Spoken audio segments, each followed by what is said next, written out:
নমস্কার বন্ধুরা, রাশির গল্প চ্যানেলে আপনাদের সকলকে জানাই স্বাগত। আজ আমরা এমন একটি বিষয় নিয়ে আলোচনা করতে চলেছি যা আপনার জীবনের মোড় ঘুরিয়ে দিতে পারে। আমরা দাঁড়িয়ে আছি 2026 সালের মে মাসে। গ্রহরাজ শনির প্রিয় রাশি মকর। আপনারা যারা মকর রাশির জাতক বা জাতিকা, তারা কি অনুভব করতে পারছেন বাতাসের পরিবর্তন? আপনারা কি বুঝতে পারছেন আপনার চারপাশের এনার্জি বা শক্তির এক অদ্ভুত বিবর্তন ঘটছে? হ্যাঁ, ঠিকই ধরেছেন। দেবগুরু বৃহস্পতি, যিনি জ্ঞানের কারক, ভাগ্যের কারক এবং বিস্তারের কারক, তিনি তার পরম শক্তিশালী অবস্থান অর্থাৎ তুঙ্গস্থ হওয়ার দিকে এগিয়ে যাচ্ছেন। আগামী ২রা জুন তিনি কর্কট রাশিতে প্রবেশ করবেন, যা তার উচ্চস্থ ক্ষেত্র। কিন্তু প্রশ্ন হল, এই ২রা জুনের আগের সময়টা অর্থাৎ এই মে মাসটি আপনাদের জন্য ঠিক কতটা গুরুত্বপূর্ণ? বন্ধুরা, এই মে মাসে দেবগুরু তার পূর্ণ শক্তি সঞ্চয় বা এনার্জি গেইনিং ফেজে রয়েছেন। যখন কোনো গ্রহ তার সর্বোচ্চ শক্তিতে পৌঁছনোর প্রস্তুতি নেয়, তখন মহাবিশ্বে এক বিশাল কম্পন সৃষ্টি হয়। মকর রাশির মানুষেরা, যারা গত কয়েক বছর ধরে হাড় ভাঙা খাটুনি খেটেছেন, ধৈর্য ধরেছেন, অপবাদ সয়েছেন, তাদের জন্য কি এবার পুরস্কারের সময় চলে এলো? এই ভিডিওতে আমরা আলোচনা করব: ১. বৃহস্পতির এই শক্তি সঞ্চয় কিভাবে আপনার আয় উন্নতি ১০ গুণ বাড়িয়ে দিতে পারে। ২. দীর্ঘদিন ধরে ভোগানো সেই জটিল পেটের রোগ বা ইনডাইজেশন কি হঠাৎ করেই গায়েব হয়ে যাবে। ৩. যারা আইনি লড়াই বা লিগ্যাল প্রবলেমে জর্জরিত, তাদের জন্য কি মুক্তির কোনো সুড়ঙ্গ দেখা যাচ্ছে। ৪. চাকরি কি হাতের মুঠোয় আসবে, নাকি কর্মক্ষেত্রে বড় কোনো ষড়যন্ত্রের শিকার হবেন। আজকের এই আলোচনাটি সাধারণ কোনো রাশিফল নয়, এটি একটি পূর্ণাঙ্গ জ্যোতিষতাত্ত্বিক বিশ্লেষণ, যেখানে আমরা উত্তরাষাঢ়া, শ্রবণা এবং ধনিষ্ঠা এই ৩টি নক্ষত্রের আলাদা আলাদা প্রভাব নিয়ে বিশদ আলোচনা করব। তাই ভিডিওটি না টেনে শেষ পর্যন্ত দেখুন, কারণ এই ভিডিওর মাঝপথেই লুকিয়ে আছে আপনার জীবনের সেই টার্নিং পয়েন্ট যা আপনি দীর্ঘদিন ধরে খুঁজছেন। ভালো লাগলে লাইক করুন, বন্ধুদের সাথে শেয়ার করুন, আর কমেন্ট বক্সে লিখতে ভুলবেন না হর হর মহাদেব। মকর রাশির গভীর বিশ্লেষণ। মকর হল কালপুরুষের ১০ম রাশি। এর অধিপতি শনিদেব। এটি একটি চর প্রকৃতির রাশি এবং এর তত্ত্ব হল পৃথিবী।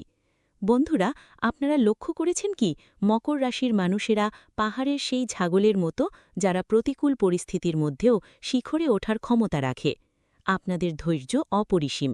এই মে মাসে আপনাদের সেই ধৈর্যের পরীক্ষা শেষ হতে চলেছে। বৃহস্পতির ৬ষ্ঠ স্থানে অবস্থান। বর্তমানে দেবগুরু বৃহস্পতি আপনার রাশি থেকে ৬ষ্ঠ স্থানে অবস্থান করছেন। জ্যোতিষশাস্ত্রে ৬ষ্ঠ স্থান হল রোগ, শোক, ঋণ এবং শত্রুস্থান। কিন্তু যখন বৃহস্পতির মতো শুভ গ্রহ এখানে শক্তি সঞ্চয় করে, তখন সে আপনার শত্রুদের মিত্রতে পরিণত করার ক্ষমতা দেয়। মে মাসে আপনি অনুভব করবেন যে আপনার দীর্ঘদিনের বাধাগুলো যেন তাসের ঘরের মতো ভেঙে পড়ছে। বিস্তারিত আলোচনা। আর্থিক ও পারিবারিক স্থিতিশীলতা। আপনারা যারা আর্থিক সংকটে ছিলেন, মে মাসে বৃহস্পতির আশীর্বাদে অর্থকোণ আপনার নিয়ন্ত্রণে আসবে। শুধু টাকা আসা নয়, সেই টাকা সঞ্চয় করার এক অদ্ভুত স্থিতিশীলতা আপনি অনুভব করবেন। মকর রাশির মানুষেরা স্বভাবতই পরিশ্রমী, কিন্তু এই মে মাসে আপনার পরিশ্রম হবে সিস্টেমেটিক। আপনি বুঝতে পারবেন কোথায় শক্তি ব্যয় করলে সাফল্য আসবে। গুরুত্বপূর্ণ অংশ: স্বাস্থ্য সচেতনতা। মকর রাশির জাতক জাতিকাদের জন্য এই মে মাসটি স্বাস্থ্যগত দিক থেকে এক বিশাল আশীর্বাদ, বিশেষ করে যারা পেটের সমস্যায় ভুগছিলেন। ইনডাইজেশন ও লিভার।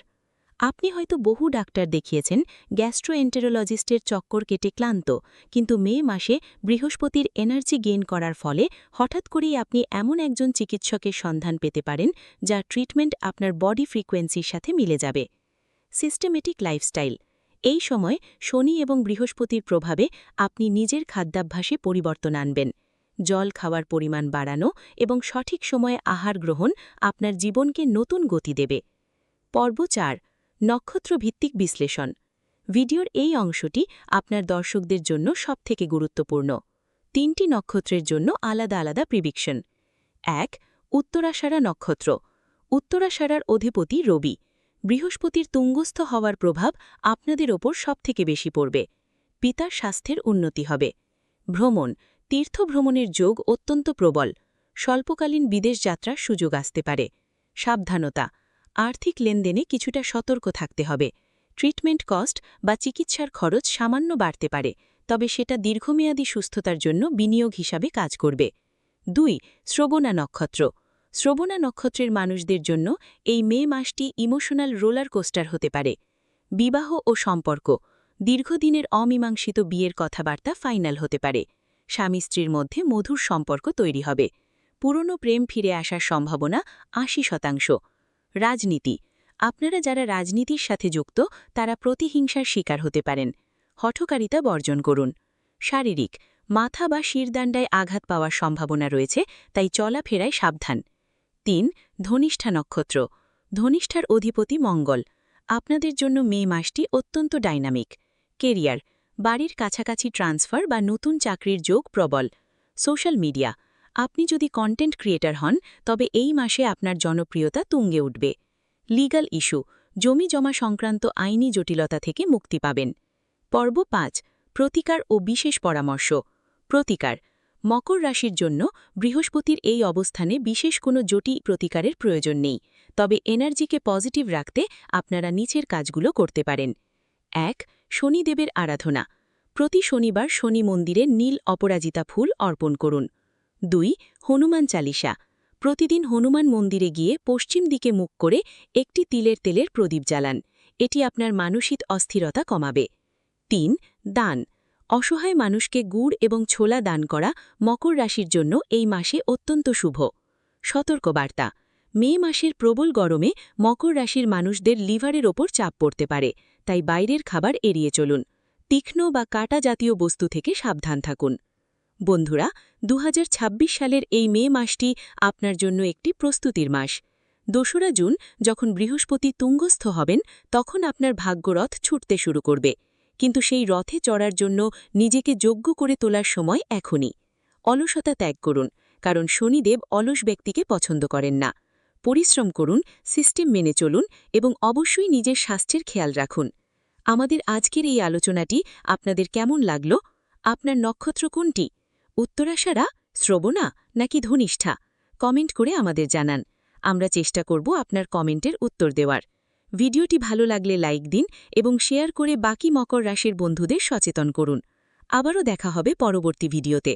ততক্ষণ পর্যন্ত ভালো থাকুন, সুস্থ থাকুন আর ঈশ্বরের ওপর বিশ্বাস রাখুন। হর হর মহাদেব।